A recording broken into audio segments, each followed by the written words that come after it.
मारू मिट्र मलीर जा, मारू मिट्र मलीर जा, सभई परख्यासूं।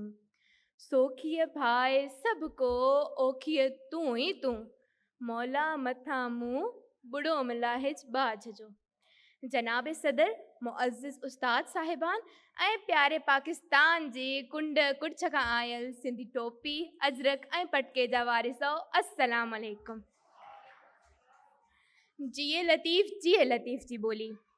जनाब सदर, अॼु मां जे मौज़ू ते लबकुशाई कंदसि, उन मौज़ू जो तालुक़ उन ही अज़ीम हस्ती जे फ़िक्र ऐं फ़लसफ़े सां आहे जंहिंखे असीं प्यार मंझां लाखोड़ो लतीफ़ ऐं भिटाई घोट करे सॾियूं था। जनाब सदर, शाइरनि जो सरताज शाह अब्दुल लतीफ़ भिटाई हिकु अज़ीम शाइर आहे जंहिंजी शाइरीअ में फ़िक्र सां गॾु गॾु फ़लसफ़ो बि पायो थो वञे। जनाब सदर, शाह अब्दुल लतीफ़ जी शाइरी में जेको फ़िक्र पायो थो वञे उहो दुनिया जे कंहिं ॿिए शाइर जी शाइरी में नथो पायो वञे। मुअज़्ज़िज़ हाज़रीन, दुनिया जे वॾे में वॾे शाइर हुअण लाइ हिकु यूरोपी ॾाहे कार्लियाइल कुझु मयार मुक़ररु कया।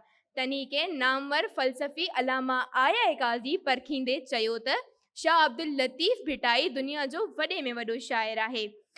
जे शाइर जी समूरी शाइरी पढ़ी सघिजे ऐं ॻाए सघिजे, उहो ई दुनिया जो वॾे में वॾो शाइर थिए थो। अगरि अॼु बि असां ॾिसूं त दुनिया जा वॾा शाइर शेक्सपियर, मिल्टन, शेली, अलामा इक़बाल, मिर्ज़ा गालिब ऐं ॿियनि शाइरनि खे ॾिसूं त अॼु बि असांखे असांजो भिटाई सभ खां सरस नज़र अचे थो। जनाब सदर, शाह अब्दुल लतीफ़ भिटाई पंहिंजी शाइराणे फ़लसफ़े में जेको फ़िक्र पेश कयो आहे उहो कंहिं ॿिए शाइर वटि नथो मिले।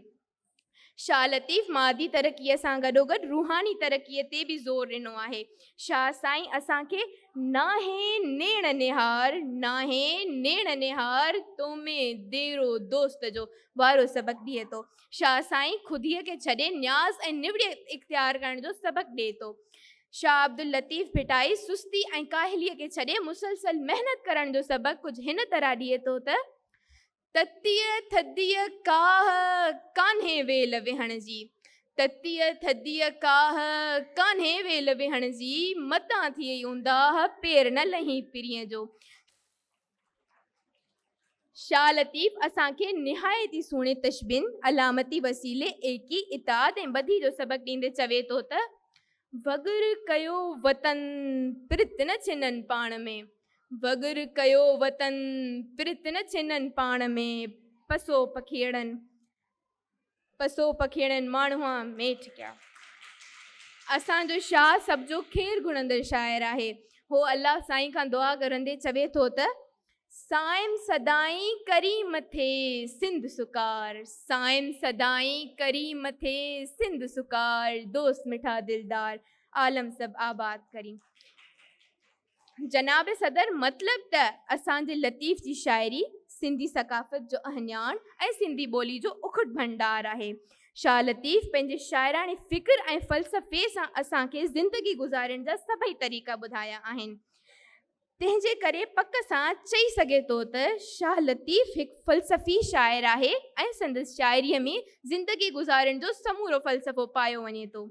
जनाब सदर, आख़िर में मां पंहिंजी तक़रीर जी पुॼाणी शाह लतीफ़ जी हिननि सिटरुनि सां कंदसि त अखर पढ़ अलिफ़ जो ॿिया वर्क सब विसार, अखर पढ़ अलिफ़ जो ॿिया वर्क सब विसार, अंदर तूं उजार पन्ना पढ़ंदे केतिरा।